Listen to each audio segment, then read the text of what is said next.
I hired a private investigator to confirm what my wife was hiding. What he found was not just an affair, it was 2 other families. If that sentence sounds unbelievable, I understand. It still sounds unbelievable to me, and I lived through every minute of it. Before I knew, I thought the worst thing that could happen in a marriage was losing it to time, to distance, to slow drift. The reality was worse. The reality was organized, practiced, and ongoing while I was paying the mortgage and packing my kids' lunches and telling myself we were just going through a rough season together. We were not going through anything. She was living through 3 completely different lives, and mine was just the one she used for stability. We had been married for 12 years. We built our life the way people who grew up without much do it, carefully, with effort, and with the belief that if you keep showing up and keep doing the right thing, the foundation will hold. We were not flashy. We bought a house that needed paint. We argued about where to put the money first, kitchen or roof. We made up over pizza on the living room floor. We had 2 kids, a dog that died too young, and a rhythm that felt like the kind of life you can grow old inside. I believed in that rhythm. I believed it meant something real. The hardest part about discovering betrayal is not the discovery itself. The hardest part is the moment before, when your instincts have been screaming at you for months, and you have been actively arguing with them. You feel something shifting in your partner's body language, in the way they say your name, in the sudden precision of their schedule. You feel the floor tilt and you blame the house. You blame work. You blame stress. You blame the fact that 12 years of marriage can feel heavy even when nothing is wrong. That is the trap. Betrayal does not arrive with a dramatic crash. It arrives through the small gaps in a life that already has gaps, and it fills them so quietly you do not notice the weight until you try to stand up and cannot. What I did not understand then was how much patience can look like weakness when you are the only person being patient. The pattern started gradually. Business trips became more frequent. She started taking phone calls in the garage, then in the car, then walking around the block with the phone pressed to her ear. Her smile returned in a way I had not seen it for months, but only when she was leaving. I kept telling myself that a rekindled relationship with work was better than a collapse. I told the kids their mom was busy because grown-up responsibilities sometimes expand and then contract again. I made dinner. I did the homework check. I folded laundry that smelled like her detergent and told myself the distance was temporary. I became very good at explaining to other people why I seemed calm. I became even better at explaining it to myself. What nobody prepares you for is how your own loyalty becomes the weapon used against you. When you love someone and you have built a life together, you are predisposed to choose the kindest interpretation of every strange detail. A new password is security awareness. A changed route to work is traffic. A sudden need for privacy is just a person needing space. These are not delusions. They are the choices that make long-term relationships possible. And they are exactly the choices a careful liar relies on. I chose kindness so many times that by the time I finally chose curiosity, I was already 12 months into a deception I had no language for. The breaking point was not cinematic. It was small and stupid, and it almost did not register. I was in the garage looking for the jumper cables because our car battery had died in the cold. I opened the glove compartment of her car to move a manual, and my hand landed on a second phone, just sitting there, not charging, not in a pocket, just in the glove compartment of the car she had been driving for 8 months. I opened it. There was no passcode. The screen lit up and showed a wall of messages from names I did not recognize, a calendar full of appointments in cities we had never visited together, and a photo of a woman I had never seen standing in front of a house that was not ours. I stood in my own garage, holding a stranger's life inside my wife's car, and I understood nothing and everything at the same time. That is when I made the decision that still defines how I think about who I am. I did not confront her. I did not call her and demand an explanation. I put the phone back exactly where to the glove compartment, closed the glove compartment, drove home, made dinner for the kids, and the next morning I hired a private investigator. People always ask why I did not just ask her directly. I will tell you the truth. I knew that if I asked her directly, she would be able to control the narrative. She would be able to tell a version of the story that was close enough to truth to keep me uncertain and close enough to comfort to keep me still. I did not want comfort. I wanted accuracy, and I was willing to pay someone to get it because I knew I was too close to see it clearly. The investigator took 3 weeks. 3 weeks of me going to work, coming home, reading to my kids, and sitting in a house that felt increasingly like a set someone had dressed around me while the real production happened somewhere else. I did not sleep well during those 3 weeks, not because I was afraid of what I would find, but because I was afraid of what I already knew. The body does not lie to itself the way the mind does. I was eating less. I was more irritable. I was quieter in rooms where I used to be comfortable. The investigator was gathering facts, but I was already living in the emotional truth. I just did not have the language yet. When the PI called me in for a meeting, I knew from his voice that it was going to be bad. Not the kind of bad where you hear one painful thing and grieve it. The kind of bad where the ground beneath everything you thought was real simply stops existing. I drove to his office, sat down across from a man who had been watching my wife for 3 weeks, and watched his face as he opened a folder thick enough to look like a short manuscript.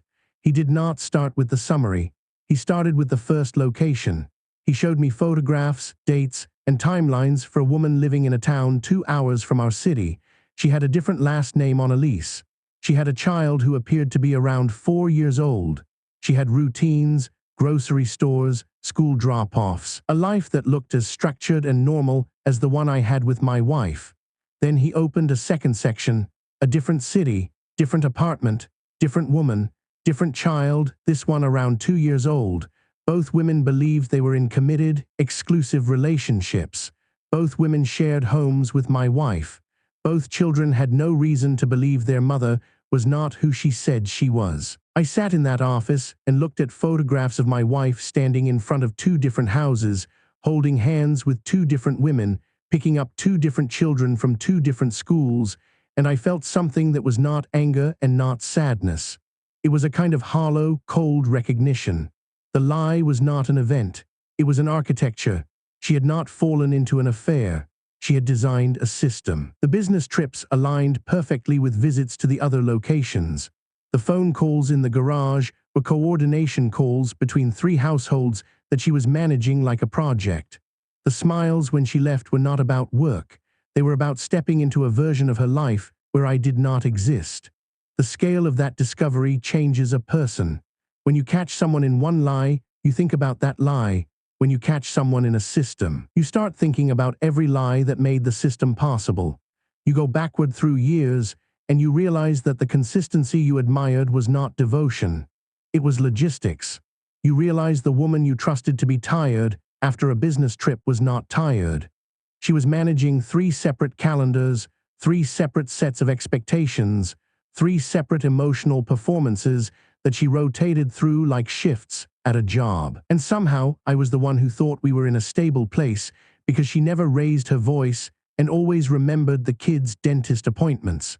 What I learned from the investigator's timeline was the most degrading part. The affair was not a few months of weakness. The other families had been part of her life for over a decade. The first child was born during what I thought was her most stressful quarter at work. The second child was conceived during the year I had been diagnosed with anxiety, and she had told me she needed space to focus on the family. Every major milestone in our shared life had a shadow milestone in one of the other lives, and she had orchestrated all of them without a single crack appearing on the surface, until the second phone fell out of alignment with her system and ended up in a glove compartment I had no reason to open. Even before I decided what to do next, something in me had already shifted from shock to a cold, flat clarity. Shock is the body's way of protecting the mind while it processes something it does not want to process. But clarity is what arrives after the protection stops working. Clarity said, "This person has been managing 3 lives for over 10 years. This is not confusion. This is not a mistake. This is not something you fix with a conversation. This is something you survive, document, and walk away from with your children and your sanity intact." The confrontation did not happen in a dramatic setting. It happened in our kitchen at 11 at night, which felt appropriate because it was exactly the kind of ordinary room where the deception had been managed for years. I placed the investigator's report on the table and asked her one question: who is Daniel? I picked the name from the first file, not because it mattered which one I started with, but because I needed to see which mask she would reach for first. She looked at the report. She looked at me. She reached for the mask of confusion, then the mask of denial, then the mask of anger, and when none of them worked, she sat down. She did not cry. She did not beg. She explained. She actually tried to explain the system as if it were a complex scheduling issue that had gotten out of hand. And in that moment, I understood something I will carry for the rest of my life. When someone can calmly explain the destruction they caused, they are not sorry. They are just trying to manage the explanation. I filed for divorce 2 weeks later. The legal process for a marriage that was built on fiction is different from the legal process for a marriage that ended because people grew apart. There were more documents, more questions, more uncomfortable phone calls with lawyers who had seen everything but still raised their eyebrows at the timeline. I fought for custody. I fought for the house. I fought for the right to tell my kids the truth at the right time instead of having it delivered to them by a system that had already been delivering lies to everyone else. I won some and I lost some. I do not dwell on the losses because the win was the only one that mattered. I got my clarity and I got my children and I got out. Recovery from a betrayal this structured is not linear because the healing is not just emotional. You have to rebuild your understanding of what a person can look like on the outside while doing something completely different on the inside. You have to learn to trust your instincts again after a decade of overriding them because you thought override was the mature thing to do. You have to answer your kids' questions about why mom does not live here anymore in a way that is honest without being destructive. You have to look at the calendar on your kitchen wall and remove the events that were never real without tearing down the wall itself. What the divorce also revealed was the social damage, which I underestimated completely. People in our shared circles had known fragments. A friend of hers from one city had known about the other family. A colleague from another city had known about me and the kids. Nobody had known everything, but a lot of people had known enough and chosen to stay quiet. I do not blame them for staying quiet.